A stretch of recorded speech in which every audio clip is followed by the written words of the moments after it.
Welcome to Biz Dev Live. I am so excited to bring you the fabulous, the amazing Ann Knox today.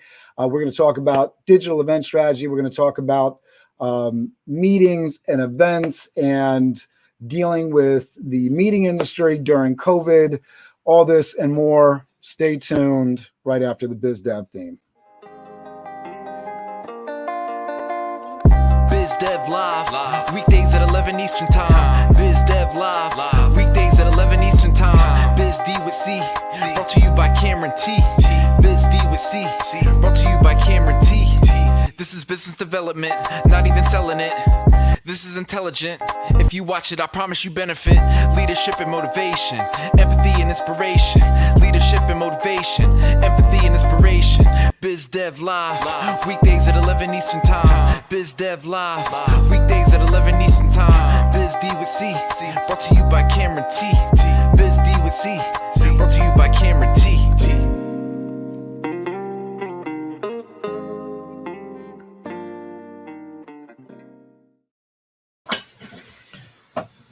Ann Knox, CMP DES Rising Star of the Year for the MPI Potomac chapter. Ann has a passion for the event industry that began with a volunteer position. Along with a group of friends, Ann started a nonprofit that raised funds for other organizations through a series of events. It raised more than $400,000 for local charities. It also led to Ann's first professional experience in meetings and events.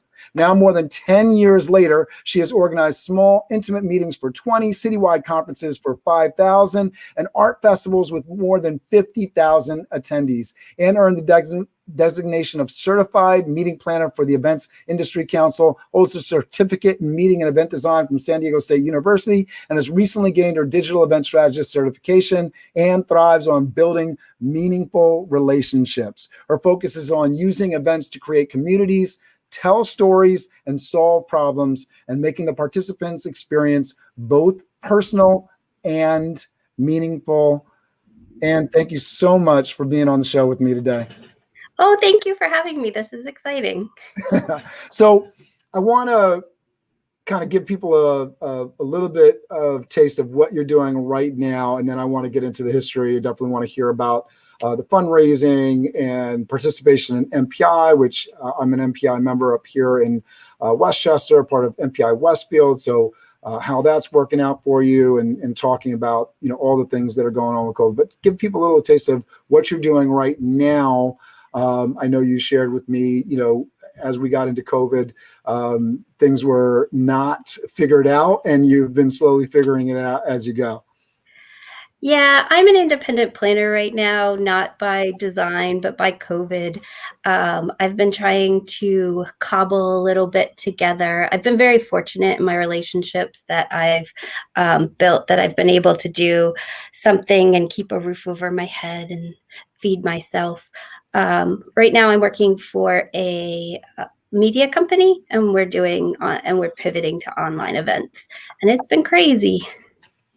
So talk to me about the company that you're working with right now. How are they pivoting to online events, and how did you even end up with that opportunity? Because I know we were talking about before we got on, as you were coming into COVID, you were in transition. I think you said you were moving, right? And things were up in the air, and so many people that were employed and everything was figured out before this. Now things are not so figured out. They've been laid off, furloughed, maybe furloughed, then laid off, all that kind of stuff. It was through networking. The company had a whole bunch of events slated for the entire year, spaced out at a regular pace. And then COVID hit and they had to pivot. And all summer long, they tried to figure that out. And so now they're doing all of their events between October and December. So we have, like yesterday, we had 3 events running at the same time.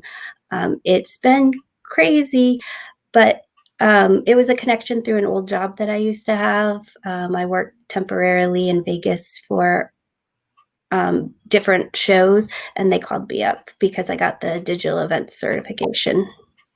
And what inspired you to get the digital event certification? Because I know that's something that Not everybody is sort of leaning into. So many of the event planners that I've talked to are a little bit frustrated because they know, yes, virtual events are the thing, but they're used to doing live events and that's their comfort zone, and creating websites and links and all that stuff isn't really where they want to be playing. So what inspired you? What sort of moved you forward to get the digital event certification? I had zero experience in digital events before COVID hit. I do think it's going to be the future. I don't think that all events are going to be digital, but I think that a lot of them are going to have a component now that we're comfortable with it. And I think during COVID, people have been very, very lenient on digital events and the mistakes that people make and them being not as polished. But I think in a couple years, they're going to expect more, especially if they have to pay. And so I just kind of wanted a background to figure out like how to do it, like what a strategy would be, like what the different platforms are out there.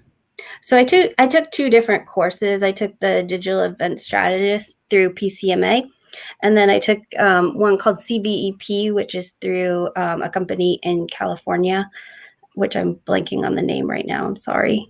But what was the value? Like, what did you actually get out of taking those courses? Did you feel like, because I think for folks that might be hesitant about jumping in, it's like, all right, is this just a program? You know, obviously there's usually a cost associated with these things. Is this just, you know, a certification that's going to cost me money and actually isn't going to do anything for me? Or was there a real value there where you felt like after you took those courses, you were more prepared and ready to go out and look for that business? Obviously, you're doing some virtual right now, so I'm assuming it's the latter, and that it actually was helpful. I think it was very helpful. I think that we had strategies were given to us, techniques were given to us. It gives you a new mindset. I think the biggest takeaway I took from the course was that you can't just move an event online. You have to have an online strategy. You can't just take your physical event and throw it in Zoom and everything is fine. People get bored. People can't do 8 hours of Zoom a day, whereas they could do that in person. And you also have to be like a little bit creative, because like the happy hour, just like putting people all in a room, doesn't work. You have to have some kind of way to get people engaged. I definitely think it helped me. I think I have a new network because of the class. I had a study group where we all kind of talked through everything online as we were going. I have new connections because of it. And I just feel more comfortable in the digital space because I have a little bit of background. Yeah, I feel like that's something that's super important right now. And the idea of, yes, you know, I understand some of the background, some of the tools, but I am connected to the people that are actually doing it, so I can reach out to them. They can reach out to me when the need arises, and just being in that network. I want to kind of stick a pin in that and kind of go into your background a little bit. Why did you get into meetings and events? Because you've been on this track for a while, 10 years in the industry, but even before that, I think a lot of people that you meet just kind of fall into the meetings and events industry. I don't think that's your story. So talk to me about why you were interested in meetings and events from earlier on. What sort of encouraged or inspired you to get into this? So it's definitely my story. I fell in. It wasn't a conscious decision. It's how my brain works. I'm always putting together things in my head and planning things and organizing. So it was a good fit. But I started out in human resources, and I did human resources for about 10 years. And I had a job that wasn't fulfilling. I've always had jobs that I could find something good about. And the one that I was in, I was just, all elements of it kind of made me miserable. So on the side, I was volunteering with my friends. We put together a nonprofit organization where we ran bar tours for different local charities. And we were just doing it on the side. We were doing it because we wanted to have fun. We were doing it because we felt connections to the charity. We wanted to get younger people involved in charities, and that was the gateway for people to be introduced to charities, but also have fun. And the one of the nonprofits that I work for came to me and said, "Hey, we have a position open in development and events, and we want you to apply." And I said, I was just curious, what was the nonprofit that you originally, because I think that's kind of referring back to that story of raising $400,000 with your friends, right? So who were you raising money for, and how did you do that? Because that's an amazing success. It was called Ghent Bar Tours, and we organized bar tours for different nonprofits in the Norfolk area. Everyone would sign up, and they would get a T-shirt and a shirt, and they would get drink specials at each of the bars. They would travel around to each of the bars, not all together, but and then there would be a big ending party at the end of the night. And we just it started out small, a bunch of friends just hanging out, and then a bunch of friends wanted to print some T-shirts, and then they were like, well, if we're gonna have extra money, maybe we could do this for charity. So we organized with Make-A-Wish in order to do that, and we learned so much along the way about forming a nonprofit, about laws for events, but we just didn't realize what we were doing. We were just having fun when we did it. I love that. I love that story, because that is the entrepreneurial story, right? It's like, I have an idea. I have no idea, right? I have no friggin' clue how to go from, nothing to McDonald's. And I know that's a sort of a big thing, but I think that's, it starts somewhere. And that idea is fantastic that you guys got in and got the experience, and you bring an experience because of that kind of entrepreneurial spirit of like, we're just going to figure it out. You bring something to an organization that a lot of people that have never had that kind of, exposure, never kind of figured things out on their own, always working in line with an organization.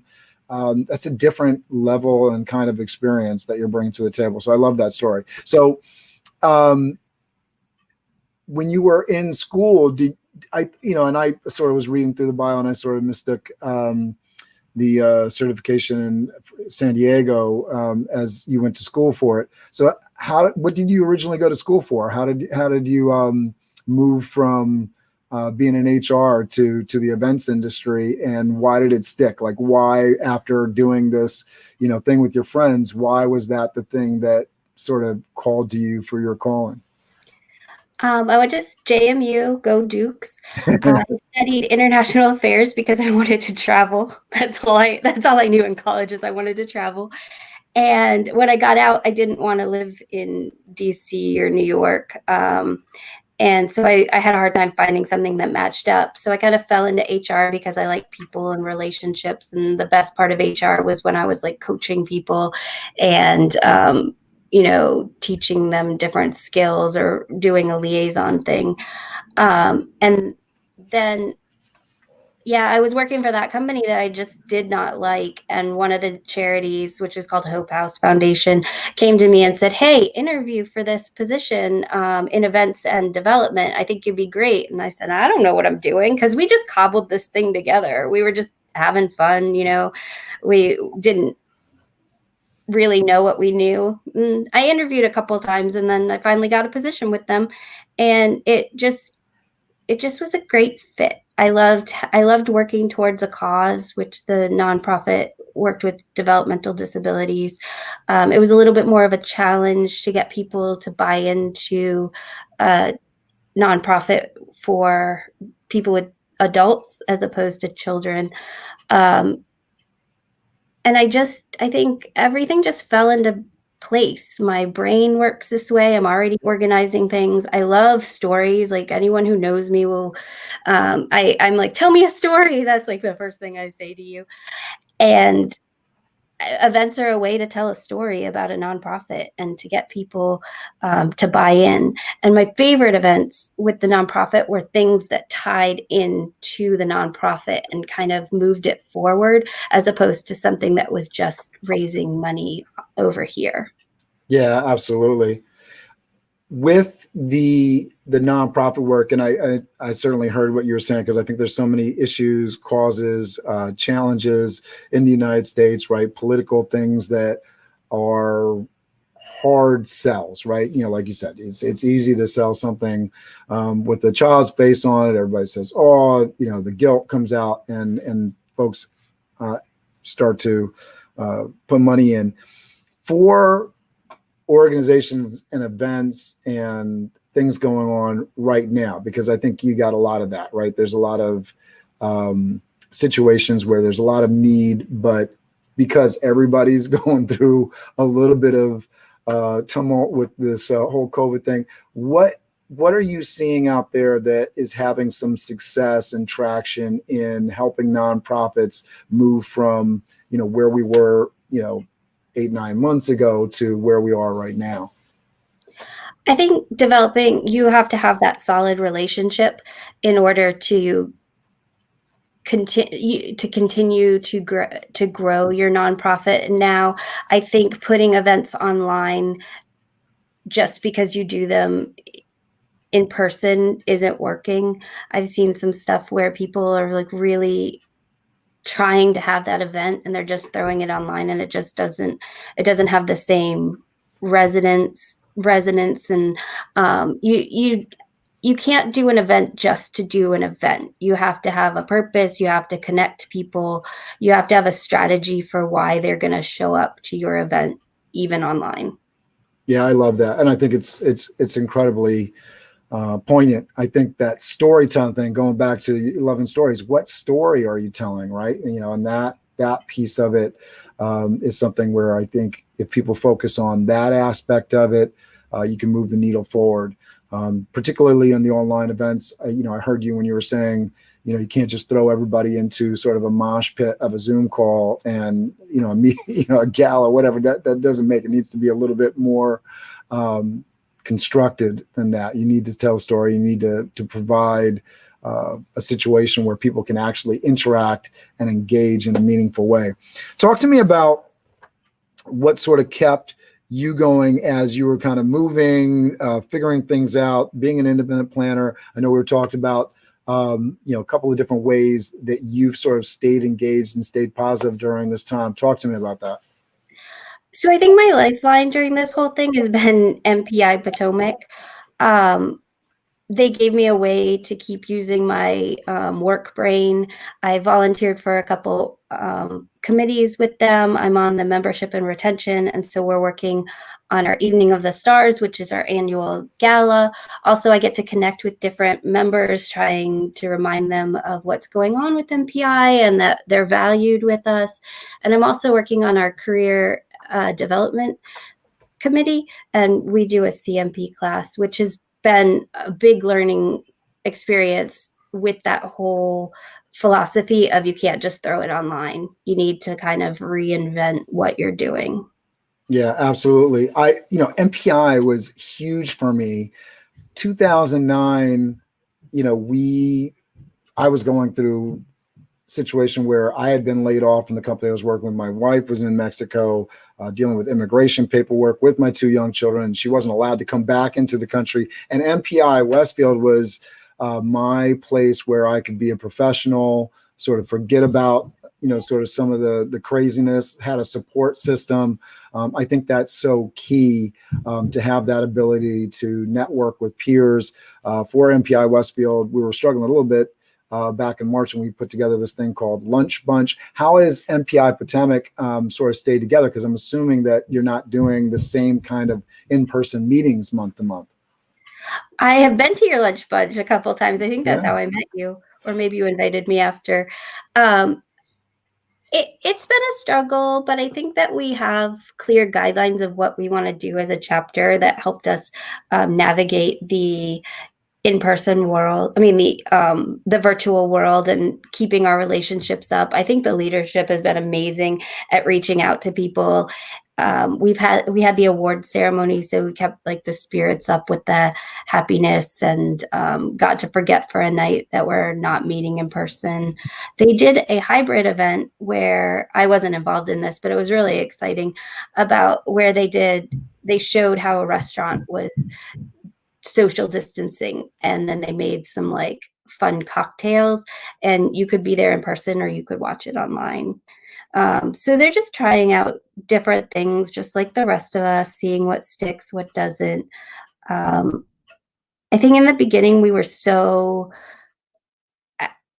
as an industry, we wanted to meet so bad we would go to everything and anything, just see a face, interact with somebody, keep your spirits up. And I think now you need to offer something a little bit more exciting. And we've had time, and as an industry, we've had time to kind of organize ourselves so that we are able to do that. Yeah, that sounds amazing with the restaurant demonstration and everything.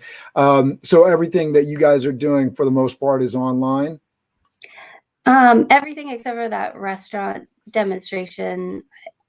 I think we're hoping for next year to do our Evening of the Stars. They're actually right now on a site visit at the place. So we're hoping that it's going to be some kind of hybrid, because I think everything's going to be hybrid for a while.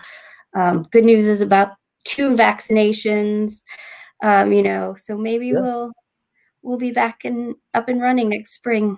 Yeah, I think it's one of the interesting things that's going to come out of this is not only, will we go back to sort of a place where we can meet in person before, like somehow like we did before, but we'll have a new appreciation for ventilation and all the things that go along with it. So, it'll add yet another dimension to meeting planning, but I think it's all positive stuff because, the world, unfortunately, is just getting more crowded and we're going to have to deal with more things like this. So the good news, I think, coming out of it is that we'll be a lot more prepared if this sort of thing happens again. Talk to me about, in terms of support systems and networking, how have you stayed connected with people? How have you made sure to kind of keep your spirits up and keep engaging with people? I know you were talking about this, like feeling your feelings piece of it. Talk to me about that. I definitely think you can't push down your feelings. We're all going through the same thing. It's hard. You don't want to put your emotions on other people because they are also feeling their feelings, but you can't just ignore them. But you also can't just sit in your feelings. You have to feel them. You have to kind of process them, and you got to move on.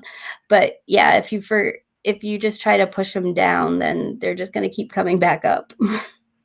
And how have you stayed networking outside of MPI at Potomac? What are things that you're doing to sort of stay connected with people and stay meeting with people? I think that's one of the great things about COVID, like the silver lining in all of this mess, is that the world has become more connected. You see events where people are able to come from different time zones to things. I personally have connected with a group of meeting planners in Washington State where I occasionally go to their happy hour, even though they're on the other side of the country. I have met people in Singapore and Hong Kong, and I've gone to their, seminars. So I think the world has gotten a little bit smaller now that we're living our lives on Zoom, and we're going to have bigger, stronger connections when we come out of it. And we appreciate people more. Talk to me about Hong Kong and Singapore. One of the things that I have not done is really done a lot of international virtual. You bring it up and I sort of say, well, why haven't I? Because that's sort of the gift of COVID, right? That we are knocking down some of the barriers to entry to meeting with folks all over the world. The beauty of virtual, yes, there are some challenges in terms of, the interactions that we would like to have, meals, some of the pomp and circumstance of a formal get together and in-person meeting.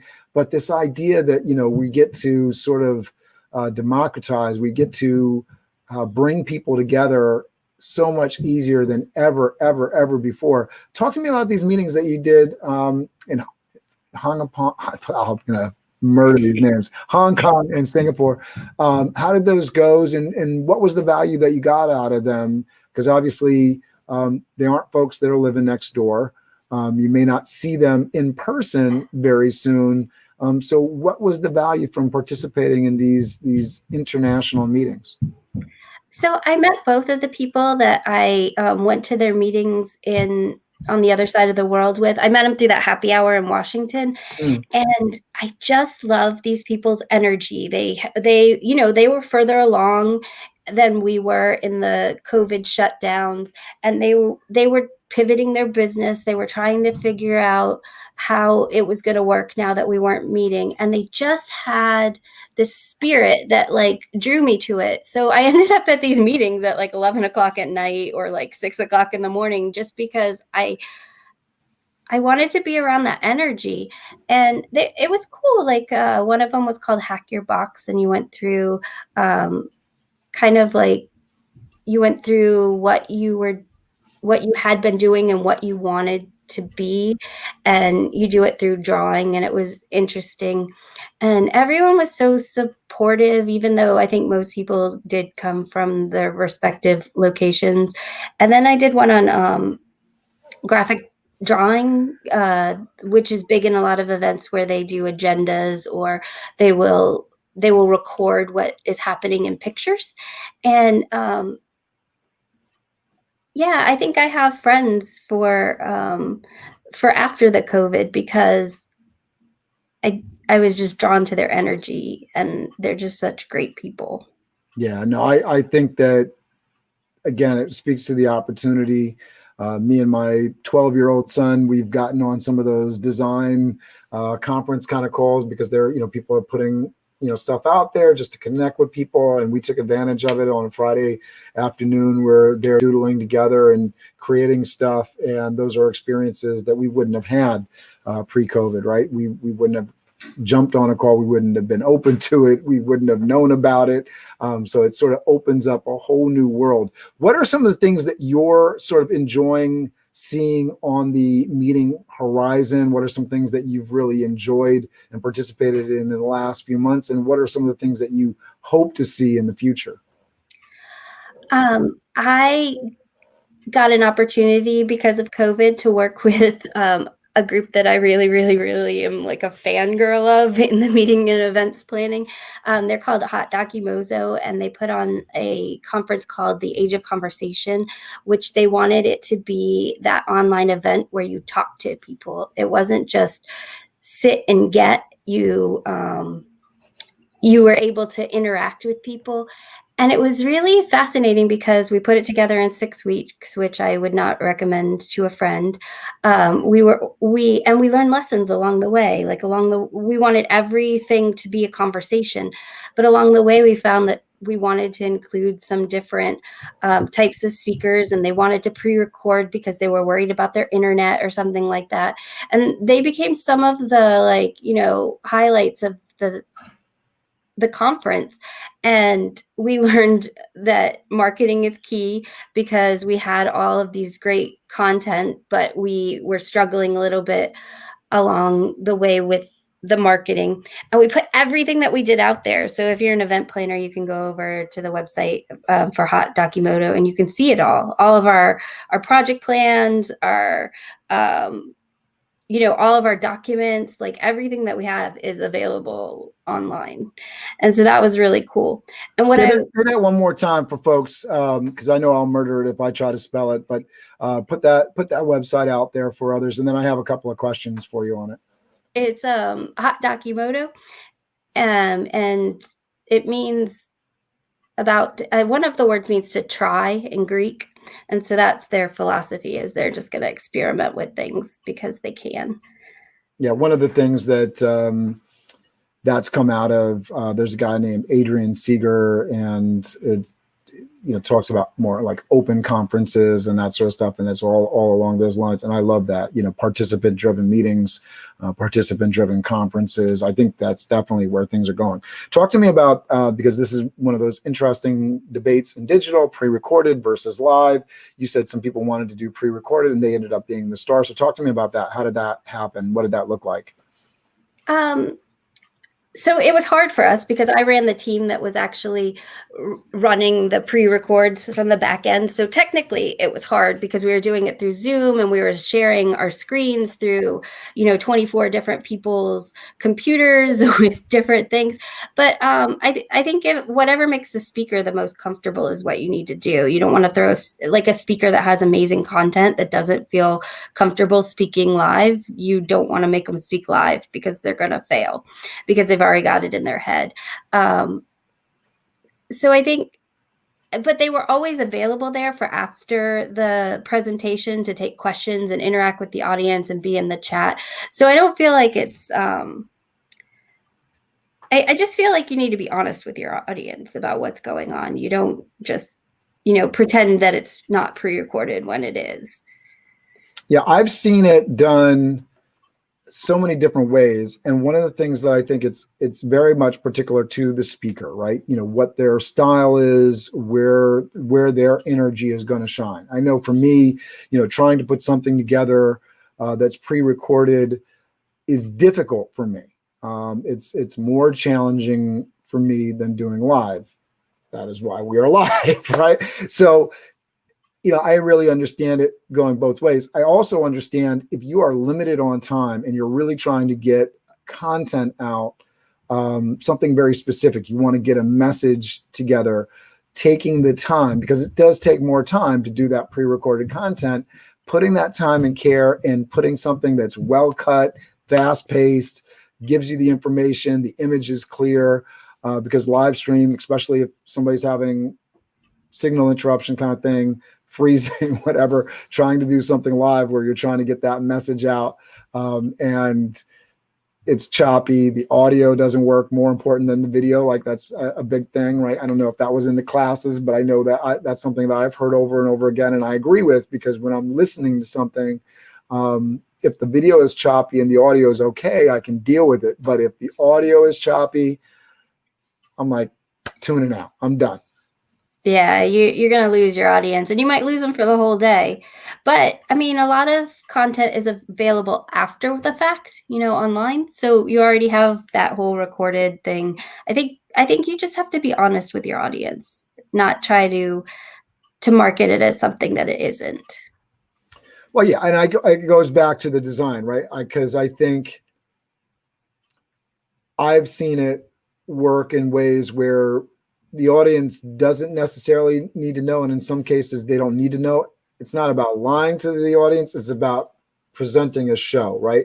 If I walk into a theater and they put live performers on the stage, or they put a well done pre-recorded movie that's really entertaining, if I'm laughing and I'm entertained, it really doesn't matter if it's live or recorded. If it's live and it sucks, it sucks. If it's pre-recorded and it sucks, right? So I think it's just about, very much what we were talking about earlier, and telling your story and doing something that values the attendees' time, making sure that we're doing something that really is engaging people. And then my personal philosophy on this, and you've seen that from, the lunch bunches that I've hosted, and now I've started up this Biz Dev Live networking every Tuesday for entrepreneurs and small businesses at 12 p.m. Eastern. That is about really most of the time putting people in small groups where they can actually talk to each other and engage, because something that I think we're all hungry for in COVID is just somebody to listen to us, and people to listen to and engage with and ask questions and have fun and have humor, and actually real conversation versus listening. And I think that was something that started long before COVID, because there was a trend in associations, meetings and events away from people signing up for these events where they were going to just listen to somebody on a stage for an hour. I think we want more than just a YouTube performance. We have YouTube for that, right? We want something that's going to engage us, something where we get to talk to people and meet people. So talk to me about, we started talking a little bit about it in terms of talking about Hot Documozy, but what are some other things that you would like to see, aside from just more participatory experiences? Are there any things in the technology or in the experiences, or things that now you see that were possible that weren't possible before? What are you looking at for the future here? So from a selfish planner perspective, I would like something that you don't have to muddle together. Like a lot of what's going on right now is Zoom with a wrapper around it. But you also have to, in the back end, you have to collect all your speakers' information through email or through some kind of forms. I want something to make it all easier so I don't have to like look in 20 different places for all of the documents and pictures and headshots and clips that I need. I want like a depository within the event site. I want my registration to talk to my event site. I don't want to like have to muddle together all these things and try to get them to talk to each other, or have me manually moving it from one spreadsheet to another or something like that. That's what I hope the future is for me. But I feel like from the live event or the virtual event, what I want is for, and I know this is a little sacrilegious for a planner, but I want us to do events with intention. I don't want to do the events the same way because we've always done it that way. I don't want to do an event because we've always done the event.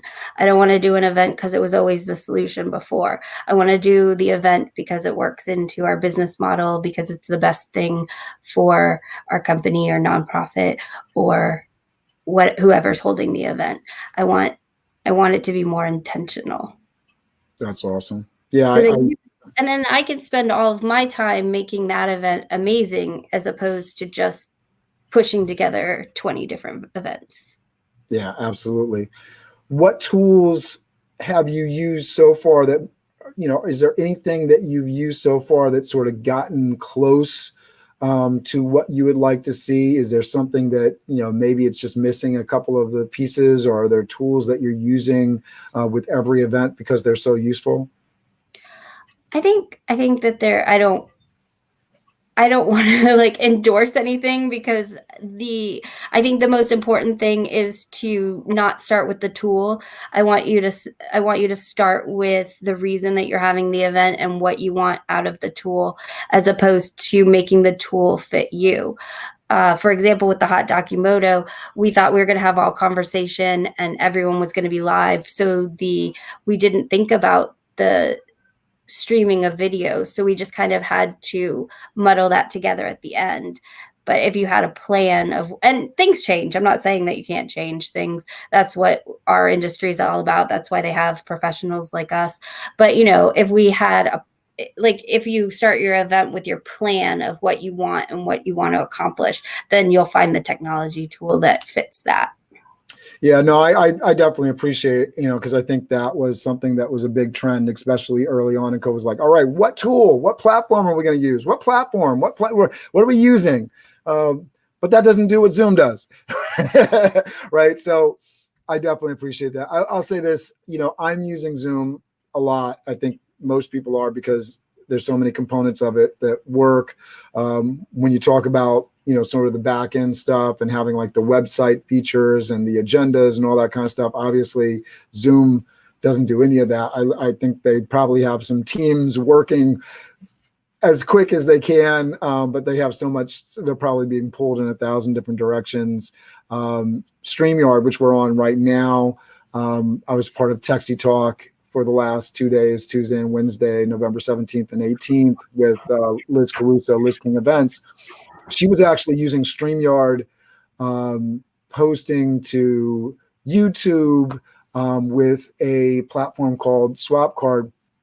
And similar to you, I don't want to necessarily endorse anything, but it's just interesting how people are pulling the tools together. It'll be very interesting. I think we're going through this, sort of golden era of virtual events, because, while people were doing them before, people were doing hybrid events, it wasn't as necessary. Now it's completely necessary. And you have so many minds that are in the game, just like racing to provide exactly what you're offering. The one-stop shop, the place where, they're going to capture, they're going to be the Zoom of the all, compensating, experience for folks, right? Zoom has sort of been the virtual leader, because there's not another platform that's made it easy, even though there was things like Skype. I remember using Skype. I remember using, GoToMeeting and all these things. But, those names have been less in the spotlight than Zoom. And why? Because, the barrier for entry just isn't as tough, right? Go ahead, Ann. Well, it's so your speakers are familiar with it, so it's so easy to use it. They feel comfortable, and you want your speakers to feel comfortable, and also your audience. You don't want to spend. You don't like. If I'm in the audience, I don't want to spend a day learning the platform because then I feel like I'm missing out. And I also don't want to show up to the conference early just to learn the platform. So yeah, it definitely has its advantages that people are so comfortable with it. Yeah, I think you want to do something that feels familiar.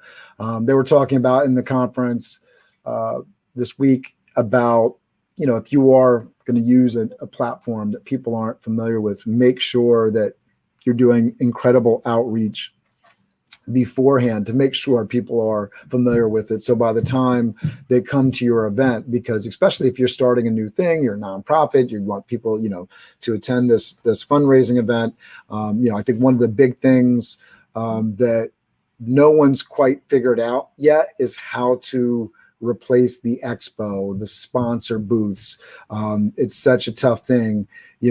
We want this sponsorship, and the traditional way is like, you pay this money and we're gonna sit you in the lobby, and everybody's gonna have to walk by you, and they're gonna get to see your stuff, and you're gonna talk to them, you're gonna interact, and you're gonna sell.